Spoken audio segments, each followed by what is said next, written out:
Is Jordan Morris the next big thing for the US men's soccer development, or is he going to be the next Freddy Adu? Let's hope not, because I don't think we can handle another Freddy Adu. But Seattle Sounders went all in their portrayal of their new signing by throwing up a tweet which just put Jordan Morris, simply put, next to the best. Was it bold? Let's take a look. So basically, they're saying, just saying, scarf Jordan Morris signs for Seattle Sounders, scarf Lionel Messi, showcased a scarf. Very similar. Look, Seattle Sounders PR, good job for you guys. You're going to get in the headlines for that. You're smart for doing that on the business side of things. Let's not overhype another American soccer player who has proven nothing on the international level in games that actually matter. Here's when I'll start making my opinions on Jordan Morris. Let's see how he does in 2018. Oh, that's the World Cup. Yeah, 2018 World Cup. Or 2019 Copa America, because we host that, or 2017. Regardless, the point being of this whole thing is that the U.S. does not need a single-star player. One single-star player, I don't even think makes the U.S.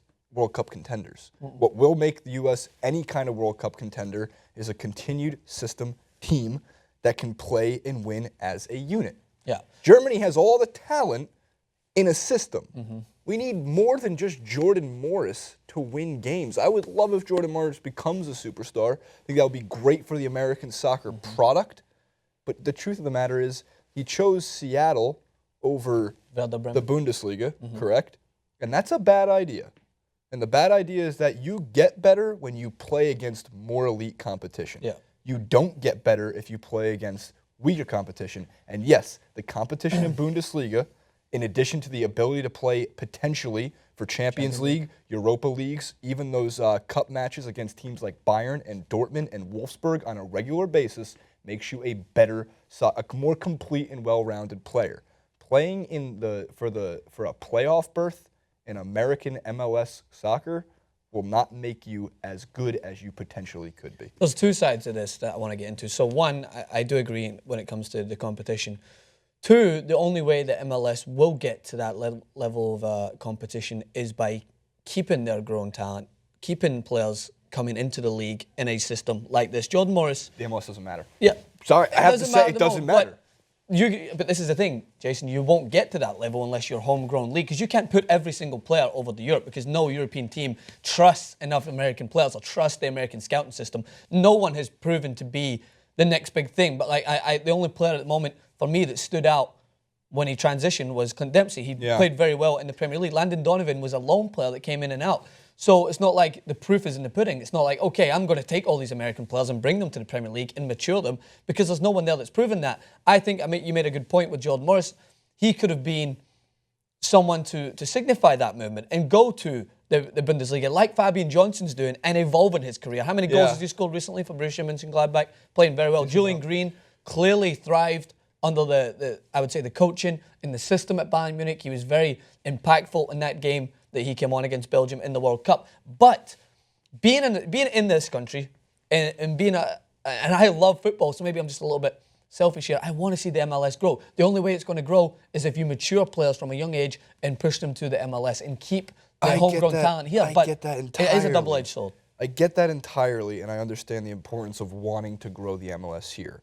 And I'm speaking personally here, I don't care about the MLS, right?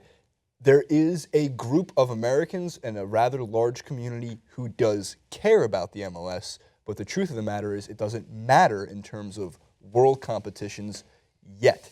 So it's not like Jordan Morris has to go play in the MLS right now. And he doesn't have to wait till he's 36 to come over as a retiree. He could play a few years, play 2 years overseas, get some experience, grow your skill set, and then come back. Dempsey played overseas. Tim Howard played overseas. Tim Howard's the next one. Sorry, There's another. Julian Green played a little bit overseas. If the goal is to make the U.S. a better place for football, you gotta at least get a certain talent level. The goal is not going to come to fruition. I guess that's the only way to put it, because we have too many other sports here that our athletes rather play. Yes, that's true. But they'd rather play American football. They'd rather play basketball. They'd rather play baseball. They'd rather play tennis. Like the options are all there. But the thing is with they don't get the same treatment over here as they do overseas in terms of world football. Kids will follow their idols. Kids will grow up watching LeBron James and want to go and play basketball. Kids will grow up watching Adrian Peterson and Tom Brady and want to go and play football. Kids don't grow up wanting to be Landon Donovan. Or Clint Dempsey or Tim Howard. You may get the odd example.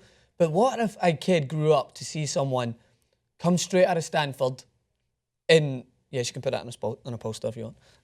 Straight out of Stanford. And transcend the league and drag in players in their prime. Drag in some more talent to come in. Because, Jason, I do agree. But I think, again, you would just be following suit of what's already happened if you send him to Germany. Because it's one player. He would grow, but the rest of them wouldn't. Yeah. So what I'm saying is that I come from a country where we have tried that. Scotland failed to make competitions because we now pluck players who have some sort of Scottish relative in the distance, an English player who's in the championship who has a Scottish grandfather. We plucked them, and we did it. We started to grow. We were really unlucky this year, but we're still never going to be at the same level as England, who develop players who want to stay in England because of that league. Germany. How many German national players play across seas? Very few. Kroos, maybe for Real Madrid. Some players in there, but look at all the homegrown players that want to stay there. Boateng wants to come back to the Bundesliga to play. Götze plays there. Müller plays there. All these players that have been grown up in that system want to stay in Germany and play. But that's the difference, is we're 10 years away from ever being a bulk amount of players making the MLS a better league. 10 years, at least. You gotta start at somewhere. least. 5 years old, 6 years old. Jordan Morris alone isn't going to spark a movement. You're going to need multiple players coming out, multiple Clint Dempseys that are captivating enough to stay here, multiple, at the same age, at the same time, competing with each other to get to that point. It starts when you're 4, 3, 2 years old, not when you're 18, 19, 20, coming out of Stanford. I graduated from Stanford, I believe, right? 21, 22. I just had a whole spectrum of age right there. One guy isn't enough. Is he going to become the next Freddy Adu? Probably not. I'm going to say no. Could he be a good product for American soccer? Yes. Is it enough to create a movement? No. Movements start at the youth level. The same thing happened with hockey. You need more soccer pitches. You need more soccer balls. You need more kids playing the sport, not just one that you think could lead the others without any proof of him being the next. You don't even need anything to play it. We played jumper football, which is where you use your jumpers, which is your sweater. Jumpers for goalposts. That's it. And that's how you need to play. That's how I started playing. Didn't need a goal. All the big guys took the goals and bullied me off the park, so I just used my jumper and play.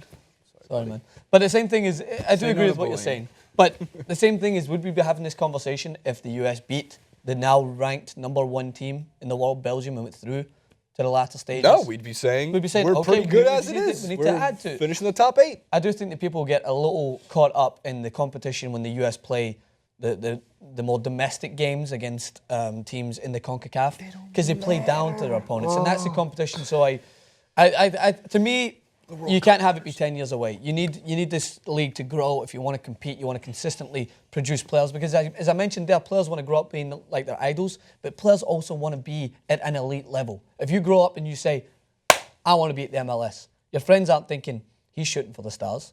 They're thinking, he's settling. He can't make it to the NBA or the NFL or the NHL or the MLB or any other letters in the alphabet. He's settling, and that's the problem. So we want to know what you guys think. Was Jordan Morris right to stay and grow his talent in the United States, or should he have went across seas potentially to the Bundesliga? Hit us up on Twitter at Francis_Maxwell and Jason Rubin 91. And as always, come back and subscribe to TYT Sport.